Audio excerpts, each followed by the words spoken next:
Determined to get the best present ever, a mischievous teenager decides to act like a good boy until Christmas and has to cover up a crime so that his parents don't give up on giving him a present. Today we're going to recap the story of the movie, Diary of a Wimpy Kid, Christmas, Cabin Fever, from 2023.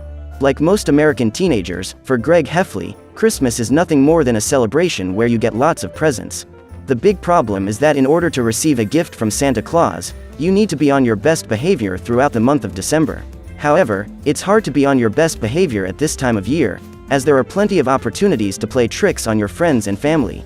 Because of the mischief he's gotten up to in recent weeks, Greg is starting to worry about the quality of the presents he'll receive this Christmas, especially as the older you get, the worse the presents you receive. So this is the boy's last chance to win something he really wants, so he's willing to do whatever it takes to be the best son his parents could have. Christmas is just 2 weeks away and the neighbors are excited about the holiday preparations. All the houses in the neighborhood are exaggeratedly surrounded by lights and Christmas-themed decorations. At this time of year, Susan is extremely happy and excited and decides to follow the family tradition of putting up the tree while watching the Nutcracker show. Her eldest son, Roderick, can't bear to listen to that song anymore, but Susan reveals that she grew up watching that show every Christmas. Seeing his mother happy, Greg takes the opportunity to talk about the new video game that has been launched, hoping to win it as a present. Susan then asks if the boy has behaved well over the last year. When he hears this question, Greg panics, because he thought that being a good boy during the month of December would be enough to get him a good present. Suddenly, Frank appears with the ornaments he rescued from storage. Inside one of the boxes is a creepy doll that, according to Susan, was a very important part of her family's vacation tradition. The woman says that her grandmother knitted Elfrendo with a dash of Christmas magic. Since then, that doll has taken on the important mission of reporting to Santa Claus every time a child gets out of line. So Susan decides to leave it on the mantelpiece to make sure everyone behaves themselves at the end of the year. That afternoon, Rowley pays a visit to his friend and they both start building a snowman. The problem is that it's too cold outside and the boy suggests they go inside for hot chocolate. However, Greg is determined to stay well away from Elfrendo and asks if it would bother his friend to know that Santa Claus will be breaking into his room on Christmas Eve to drop off his present. Unlike Rowley, Greg doesn't like the idea of having to behave in an exemplary way to get something he wants and thinks it's a waste of time. While Rowley is trying to move the snowball, he accidentally destroys the lawn and Greg tries to cover the damage before Elfrendo sees what they've done. A few meters away, a guy is driving a truck responsible for scraping snow from the neighborhood when he spots a child in the middle of the street and stops the vehicle. When he approaches the boy to ask him to move to the sidewalk, he realizes that it's just a snowman and discovers that he has just fallen into a trap. Suddenly, a group of children come out of hiding and start throwing snowballs at the driver. While the man is being attacked, the giant snowball that Greg intended to use as a base for his doll starts rolling down the street and Rowley ends up being crushed trying to stop it. The sphere then goes rolling through the neighborhood and destroys the Christmas decorations. Seeing that avalanche approaching, the driver runs back to the truck, but ends up being hit. At that moment, the snowball stops rolling, but catches the vehicle and, as it tries to free itself, it loses part of the snowplow. Furious, the driver starts chasing Greg and Rowley and the pair have to flee to avoid being framed. While trying to escape, the two friends fall on a board and slip on the snow until they return to the road, where they are almost run over. Luckily, the man manages to stop the truck in time and, once again, the boys manage to escape. During their escape, they slip off a cliff and end up in the forest. So Greg suggests that they hide there for a few hours until that guy goes away. The boy's plan is to get rid of his clothes so that the driver won't be able to recognize them, so even though he's upset, Rowley decides to follow his friend's strategy and throws his clothes in a dumpster.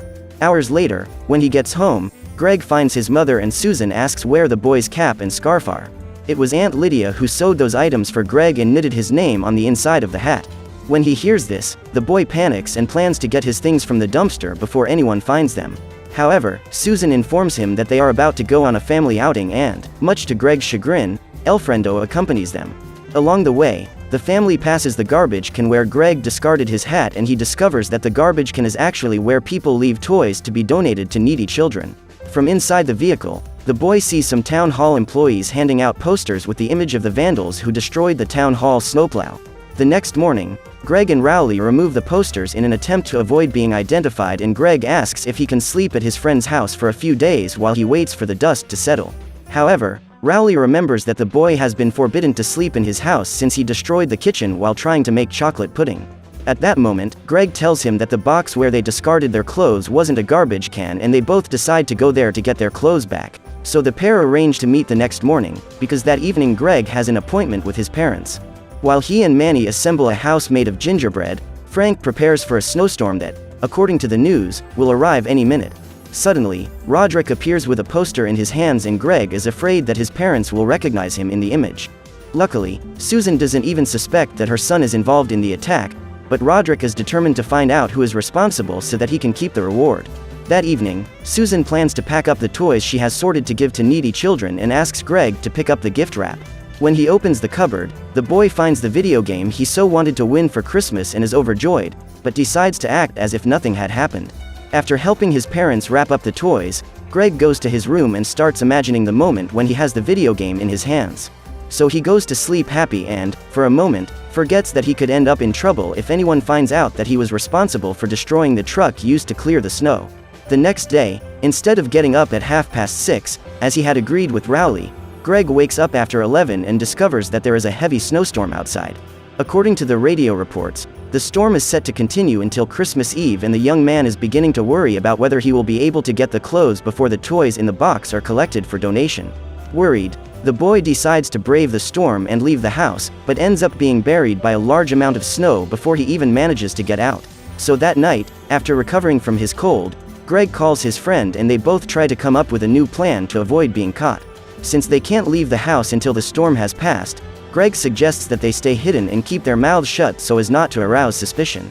At this point, the boy decides to tell him that his name is sewn into the inside of his hat and advises Rowley to play dumb if anyone comes to his house to ask him anything.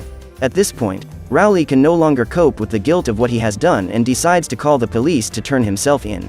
However, at that time, all the lights in the city go out and the means of communication are interrupted. Without knowing when things will return to normal, Frank prepares for a state of emergency and begins to organize the supplies that will have to be distributed intelligently to last until the 24th. Unlike the rest of the family, Susan is grateful for the storm, as she will now be able to enjoy the vacations with her husband and children without any distractions. However, 3 days later, as there is no electricity in the city, the heating in the houses is not working, so even the best coats are not enough to keep out the cold. Even in the midst of the chaos, Susan tries to think of ways to keep her family entertained and proposes various games so that everyone can have fun, but the truth is that only she is having fun. At this point, Frank realizes that some canned goods have gone missing and goes to investigate his children to find out which of them is stealing supplies. Suddenly, Greg sees Elfrendo moving and Susan begins to suspect that her family is suffering from a collective outbreak because they've been stuck at home for so long. At that moment, the walls begin to creak and Frank is desperate to discover that the pipes in the house have burst, as the water has turned to ice. Quickly, the family rushes to the basement and discovers that everything is flooded. As his room has been flooded, Roderick decides to camp out in his brother's room and claims that Greg has been acting very suspiciously lately. The boy then tells his theory and says that Greg and Rowley must have been playing in the snow when some high school students showed up and stole their winter clothes. They then trapped the pair inside a giant snowball and made them run over the snowplow. When he hears this story, Greg says that his brother is a long way from discovering the truth, but Roderick says that there is a camera attached to the doorbell and, as soon as he has access to the images, he will find out what happened. As the days go by, Roderick takes over his brother's room and Greg is kicked out of his quarters. Even without electricity, the young man continues to try to access the security camera images and Greg begins to despair when he realizes that he is about to be discovered. Less than 2 weeks have passed and the family has run out of food and water. So Frank has to destroy the gingerbread houses so that they can feed themselves. Frank doesn't understand how everything has gone so quickly, but Roderick is worried about something else. The boy shows up with the gimmick he built to gain access to the recordings, but his plan is destroyed when his father takes all the potatoes he used and starts arguing with his wife, because he starts to believe that everyone is stealing supplies. During the fight, Manny disappears and everyone starts running around the house looking for him.